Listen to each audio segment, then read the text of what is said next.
E comecei a pesquisar a informática juntamente com a educação, coisa que eu nunca tinha visto antes, só tinha visto as duas em separado. E comecei a perceber que os professores de informática, eles sabem muito de informática. Geralmente são pessoas premiadas na área, que têm muito contundentes, né, na área de informática, mas no momento da didática, no momento de passar, existia um certo embate. Então, eu uma vez, durante a especialização, lendo uma revista, me deparei com uma matéria sobre blogs, tá? Isso mais ou menos em 2006. E me interessei pelo tema e comecei a pesquisar. Na época, se hoje não tem bibliografia, na época tinha menos ainda. Então eu comecei a pesquisar a fundo como é que surgiram os blogs e comecei a ter interesse quando percebi as possibilidades que o blog pode apresentar na união dessas duas grandes áreas, que seria a informática e a educação. E aí tua pesquisa, se tu enfatizasse em que é a pesquisa? Eu enfatizei o uso dos blogs como ambientes virtuais de ensino e aprendizagem. As possibilidades de aproximação que o blog pode permitir entre professor e aluno.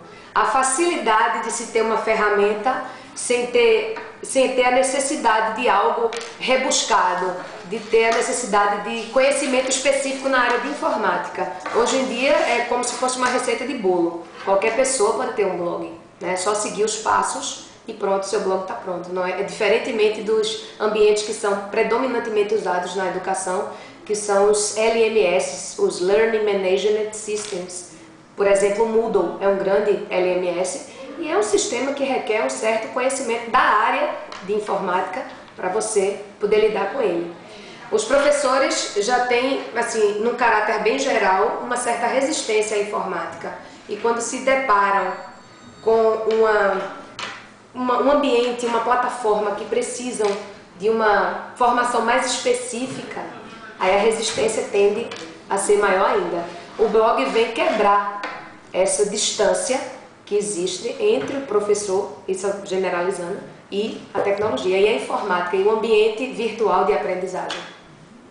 E no caso, por exemplo, tu estudasse blogs de Pernambuco, pesquisasse blogs aqui, nacional, como foi? Observei nacional, né? A pesquisa foi muito aleatória, porque na época que eu comecei, não existia nenhum mecanismo que fizesse uma indexação desses blogs, que dissesse, olha, em Pernambuco, no Nordeste tem tantos blogs educacionais, no Sudeste tem tantos. Então, assim, ao longo da pesquisa começaram a surgir iniciativas nesse sentido, né, de fazer esse mapeamento. Mas o que eu comecei a perceber era que todo e qualquer blog que era lançado, tá? Então, se de repente você foi ver como é que era, você só abriu o blog e deixou ele lá pronto, nunca mais você voltou para visitar. Esse blog automaticamente entrava nesses indexadores. Então, não tinha como estabelecer um filtro. Então, por essa questão, eu olhei a nível nacional, mas assim, num caráter bem geral. E o que é que tu observou com os blogs que existem de educação? Quais foram assim, os pontos principais que tu notasse que ajudaram a tua pesquisa também? Bom, o que eu observei em relação aos blogs foi o seguinte, o pessoal do Sul, mais Sudeste e Sul especificamente, usam mais blogs voltados para a educação, tá? Em especial a escola que faz parte da minha pesquisa, é uma escola de Joinville, que tem projetos, né, muito interessantes relativos ao uso do blog como ambiente virtual, não só colocando atividades online, mas também tentando fazer com que o aluno construa algo dentro dessa ferramenta. Porque tem um mecanismo que funciona da seguinte forma: o aluno, quando percebe que sua produção, que sua tarefa vai ser vista por um público, né, o aluno tende a caprichar mais do que aquela tarefa que vai ser vista apenas pelo professor em sala de aula. Então isso foi uma coisa muito interessante. Nós conseguimos formatar uma categorização de blogs, né? 4 grandes categorias. A primeira seria informativos, que são aqueles blogs com caráter geral de informar, seja sobre qualquer assunto.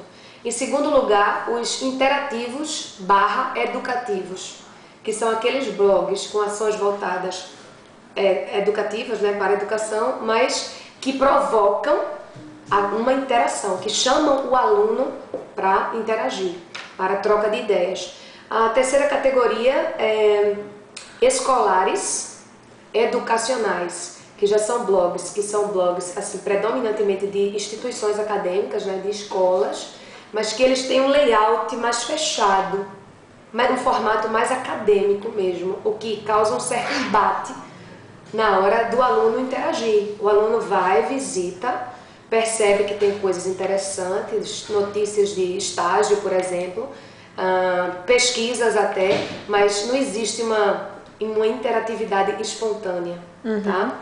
E a quarta categoria são os blogs diversos, que aí inclui os diários da internet, que tem muito blog diário ainda, os clippings, que são junções de várias coisas, informações sobre filmes, músicas, enfim, uma diversidade geral.